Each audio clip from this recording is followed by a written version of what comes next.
Hello, NFL fans. Welcome back to Touchdown Kingdom, your go-to channel for the latest NFL news and content. If you enjoy our videos, make sure to show your support by liking, commenting with your predictions, and subscribing, as we'll consistently bring you more exciting content like this. Today, we kick off the 5th installment of our series, where we analyze and predict the upcoming 2023 NFL season for each division.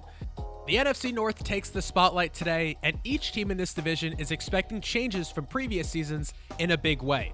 With historic rivalries and passionate fan bases, all 4 teams believe they have a shot at the playoffs. Get ready for some intense debates from these fan bases, because any team could surprise us and clinch a playoff spot. In this video, we'll provide a brief overview of each team's offseason moves and then reveal our predicted records. Remember, the NFL is known for its unpredictability, so there's room for surprises. Let's dive into the NFC North and see how each team stacks up. The first team we'll go over today is the Chicago Bears. The Bears spent a lot of money and resources this season into surrounding Justin Fields with talent and giving him an opportunity to succeed up in the Windy City. Last season, Fields was one of the most electric runners in the NFL. He also showed some promise in the passing game by throwing beautiful deep passes, but overall was one of the least efficient passers in the league. While oftentimes it was his fault, their offensive line and receiving weapons were certainly not doing Fields any favors by being some of the least talented groups in the league. Their defense was also one of the worst in the league, allowing the most points out of any team during the regular season. The awful defense and a bottom-half offense proved to be a horrid combo, landing them with the worst record at the end of the season, giving them the number 1 pick in the draft.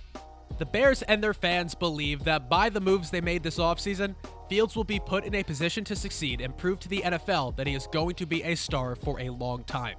The important additions on offense revolve around how they traded the first overall pick to the Panthers for DJ Moore, the number 9 pick, a first-round pick next year, a second-round pick this year, and another in 2025.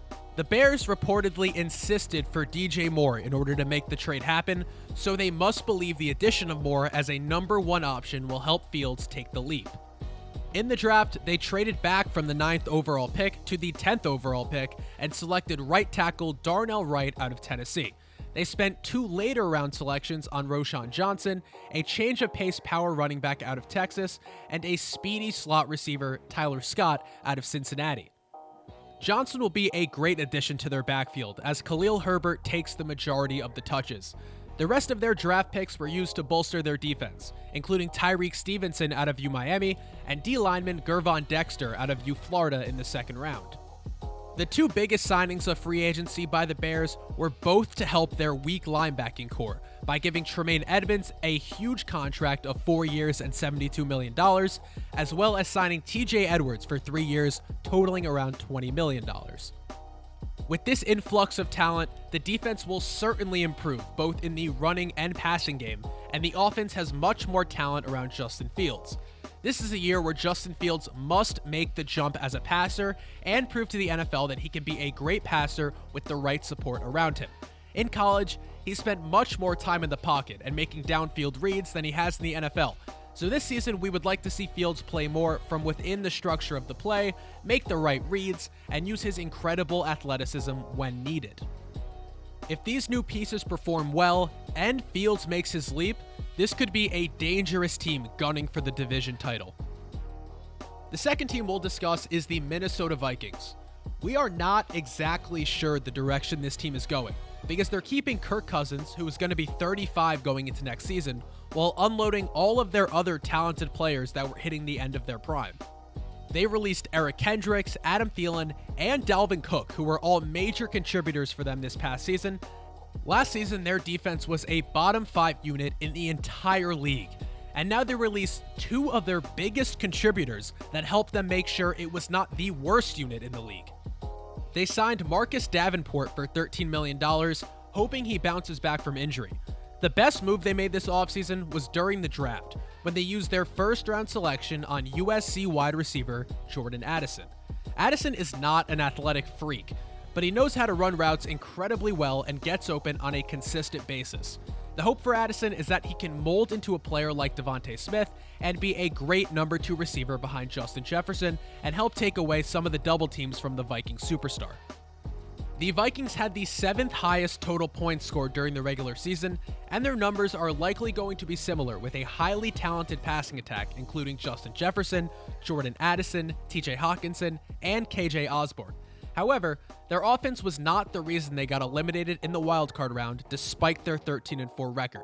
It was their defense, allowing 31 points in that game and an average of 25 all season long, and not making any effort to improve on that side of the ball. Kirk Cousins is probably going to lead another top 10 offense, but it will not be as easy of a division to win as last year, and their defense is somehow going to have to improve to keep them in games without putting up 30 points a game on offense. The third team to go over in the NFC North is the Green Bay Packers. There's one pretty big change to the team, and that is Aaron Rodgers no longer being a Packer after 18 seasons.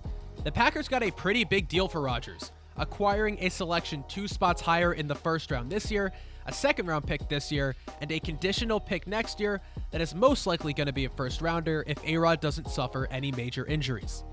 Jordan Love finally gets to take the reins after 2 years sitting behind Rodgers, and he has big shoes to fill as the future Hall of Famer won 4 MVPs after taking over for Brett Favre. Last season, the Packers were ranked the 14th best offense in points scored, and their defense was 15th in points allowed. While neither of these units performed super well, they were both performing at league average, which means that neither will have to make a large jump in performance, unlike some other teams in the NFC North with awful defenses. The Packers had a pretty uneventful free agency period, with not many impact players leaving and not making any big-name signings. The 2 biggest departures were Allen Lazard and Adrian Amos, who both signed with the Jets. In the draft, the Packers added power pass rusher Lucas Van Ness with the 13th pick, and with their next 3 picks, they selected 3 receiving options in Luke Musgrave, Jaden Reed, and Tucker Kraft. Later in the draft, they used the rest of their picks to add to their depth at D-line, receiver, and even quarterback with Sean Clifford out of Penn State. The Packers made the intention to surround Love with weapons clear in the draft by using 3 out of 4 first picks on skill position players. However, if this was their goal in the draft, I question passing on Jackson Smith and Jigba in the first round. Nevertheless, they had a solid draft, and if Jordan Love is able to play at a high level, then the Packers could still be a team to watch. If Christian Watson is able to refine his catching and route running, he could be a deadly duo with Jordan Love, and the connection would greatly help the development of both of them. So much so that there is a potential that the Packers could find themselves in the playoff race. The last team to talk about is the Detroit Lions. Unapologetically, we deem the Lions the most fun team to watch in the NFC North this season. Their offensive play calling is an absolute joy to watch, and overall, their coaching is just incredible. Dan Campbell is a great player's head coach, and they have one of the best offensive play callers in Johnson and a former star corner as defensive coordinator in Aaron Glenn. On offense, the Lions have one of the best offensive lines, highlighted by Jonah Jackson, Frank Ragnow, and Penei Sewell. They will have an even more dynamic backfield with 12th overall pick Jamar Gibbs looking to make an immediate impact on the offense in both the run and pass game, and David Montgomery as the standard power back. As for their wide receivers, they have a stud slot receiver in Amon-Ra St. Brown looking to have another year over 1,000 receiving yards, and after 6 weeks, they'll have first-round deep threat Jameson Williams back after he sits on the gambling bench. They also have ultra-reliable quarterback Jared Goff coming off the best season of his career, throwing for 4,400 yards, almost 30 touchdowns, and just 7 interceptions with the 5th highest QBR in the league. They had the 5th highest scoring offense in the regular season last year, but had the 3rd worst defense, allowing 25 points a game. Although they had an awful defense last season, their 2nd overall pick, Aiden Hutchinson, proved to be a stud. Fellow rookie James Houston came out of nowhere in the second half of the season to record 8 sacks in 7 games, and rookie safety Kirby Joseph also showed promise. Some big pieces they added include CJ Gardner-Johnson from the Eagles, Cam Sutton from the Steelers, and Emmanuel Mosley from the 49ers. They also used 2 of their top draft picks to select linebacker Jack Campbell out of Iowa and the versatile DB Brian Branch out of Alabama. The NFC North is wide open after the departure of Aaron Rodgers, and it is hard to see the Vikings replicating their success from 2022. So the Detroit Lions are the favorites to win the NFC North by gambling sites. If the Lions defense is able to improve from last year into just being a slightly below average unit, the Lions are going to be a scary team to go against and have a chance to be a team nobody wants to play in the playoffs. Now that we finished going over each team's situation, here are the record predictions. In last place, we have the Green Bay Packers finishing with a record of 7-10. This is a team that could win more or less games than this, depending on the play of Jordan Love. In third place, we have the Chicago Bears finishing with a record of 8-9. The Bears made some tremendous strides this offseason to put themselves in a position to compete in this division. But it's just going to be the first year with this new influx of talent, and there are usually some growing pains. Justin Fields is the X factor for this team, and if he makes a Jalen Hurts or Josh Allen type leap, they could certainly come out on top in this division. In second place, we have the Minnesota Vikings. While their defense is most likely going to be bad, their offense is going to be too good to have them finishing with a losing record. With a bad defense last year, they finished with 13 wins. And while that was too good to be true, we still have them finishing in wildcard contention with a winning record.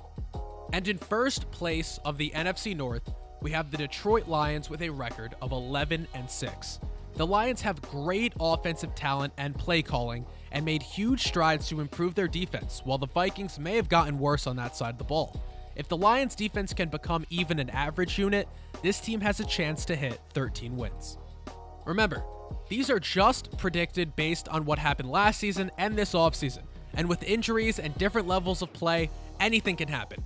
If you're a passionate fan of any of these teams, we would love to hear what you think we got right and what we got wrong. This is just the 5th installment of this series, and we will have more coming weekly, so make sure to check the channel for more videos just like this. If you enjoyed, please don't forget to like, subscribe, and comment your thoughts. Thank you, and we'll see you next time at the Touchdown Kingdom.